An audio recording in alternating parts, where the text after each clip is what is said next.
तो चलिए आज एक ऐसी कहानी में उतरते हैं जो सिर्फ डराती नहीं बल्कि सोचने पर मजबूर कर देती है। भैरवपुर की आहट सिर्फ एक भूत की कहानी नहीं है, ये डर के पीछे की पूरी साइकोलॉजी को समझने की एक कोशिश है।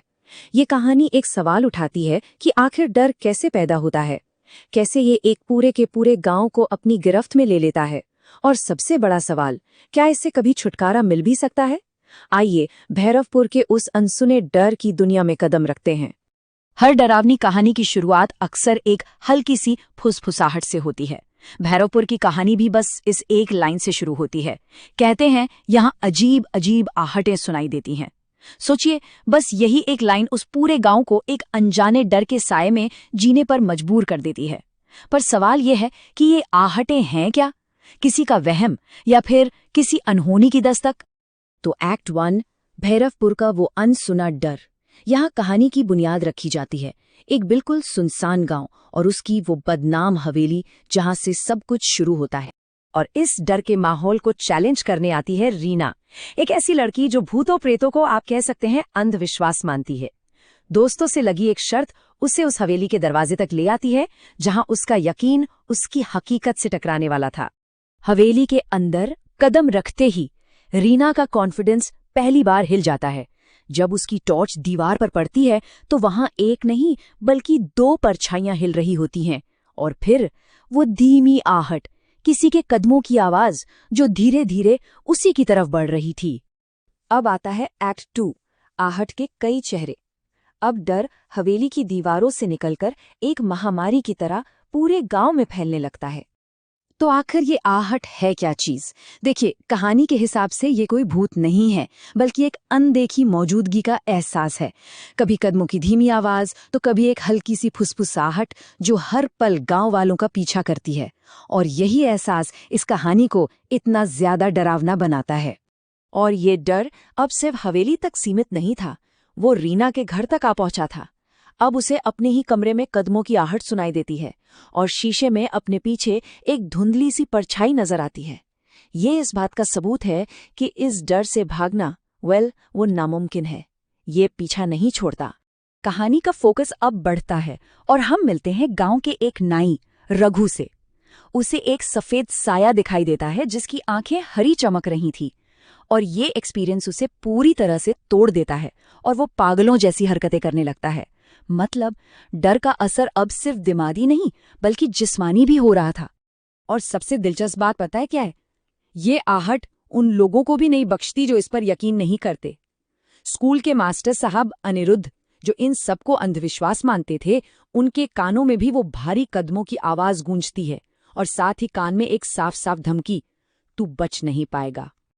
अब डर पूरे गांव में फैल चुका था और हर किसी के लिए इसका रूप अलग था। सविता को आंगन में काली साड़ी वाली औरत दिखती है। पुजारी मोहन को मंदिर की दीवार पर खून से लिखा संदेश मिलता है कि आहट से बचना नामुमकिन है। और बस ड्राइवर अमर को अपनी खाली बस में एक भूतिया सवारी नजर आती है। ऐसा लगता है कि ये आहट हर किसी के सबसे गहरे डर को निशाना बना रही थी। अब तीसरे एक्ट में कहानी एक नया मोड़ लेती है। अब तक जो लोग डर के शिकार थे, अब वही इस डर का सामना करने और सच को खोजने का फैसला करते हैं। डर के सफर से अब जांच का सफर शुरू होता है। तो सबसे बड़ा सवाल अब यही है, आखिर ये आहट है क्या? कोई भटकती हुई आत्मा, कोई पुराना श्राप, या सिर्फ गांव वालों का वहम? इसका जवाब ढूंढना ही अब जिंदा रहने का शायद एकमात्र तरीका है। और इसी सवाल के साथ हमारे किरदार हवेली के राज को उजागर करने निकल पड़ते हैं। और इस सवाल का जवाब ढूंढने के लिए एक टीम बनती है, रीना, अनिरुद्ध और पुलिस अफसर डीसीपी अरविंद। उनका प्लान बिल्कुल आसान और सीधा है। पहला, डर का सामना करो। दूसरा, आधी रात को हवेली में जाओ। और तीसरा, उस तहखाने को खोजो जहां सारे राज दफन हैं। और अब हम कहानी के चौथे और शायद सबसे जरूरी हिस्से में पहुंचते हैं, क्लाइमैक्स। टीम हवेली के तहखाने में उतरती है जहां भैरवपुर के सारे डरावने रहस्यों का खुलासा होने ही वाला है।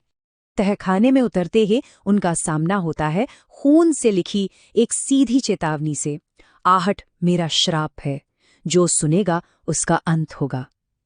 अब ये बात बिल्कुल साफ हो जाती है कि ये कोई मामूली भूत प्रेत का किस्सा नहीं बल्कि एक जानलेवा श्राप है।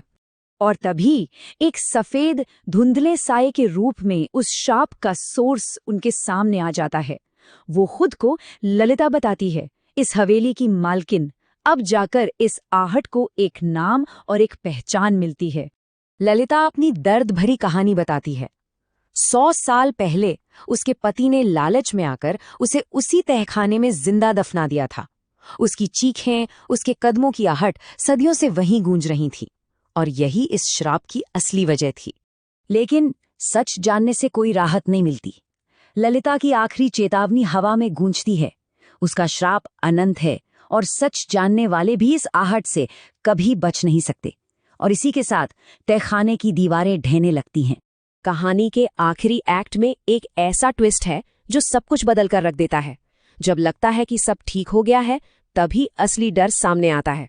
तहखाने से जैसे तैसे बचकर टीम एक डेस्परेट सॉल्यूशन सोचती है। वे पूरी हवेली को आग लगा देते हैं, इस उम्मीद में कि ललिता की आत्मा को मुक्ति मिल जाएगी और ये श्राप हमेशा के लिए खत्म हो जाएगा। सबको लगा कि हवेली के जलने के साथ ही वो श्राप भी हमेशा के लिए खत्म हो गया। भैरवपुर में जैसे शांति लौट आई थी। लेकिन असलियत कुछ और ही थी। आहट अभी भी जिंदा थी। और कहानी का अंत हमें ठीक वहीं ले आता है जहां से सब कुछ शुरू हुआ था। कुछ दिनों बाद रीना अपने कमरे में अकेली है और उसे फिर से वही कदमों की आहट सुनाई देती है। डर कभी खत्म हुआ ही नहीं था। तो आखिर में आहट की परिभाषा ही बदल जाती है। ये सिर्फ एक हवेली से जुड़ी हुई आवाज नहीं है। ये डर का एक ऐसा साया है जिससे बचा नहीं जा सकता, जो एक बार अगर मन में बैठ जाए तो हर जगह पीछा करता है। श्राप हवेली में नहीं, बल्कि उसे सुनने वालों के जहन में था। और आखिर में ये कहानी हमें एक बहुत गहरे सवाल के साथ छोड़ जाती है। क्या डर को सच में जलाकर खत्म किया जा सकता है, या फिर वो बस राख के नीचे एक नई आहट के रूप में सही मौके का इंतजार करता रहता है?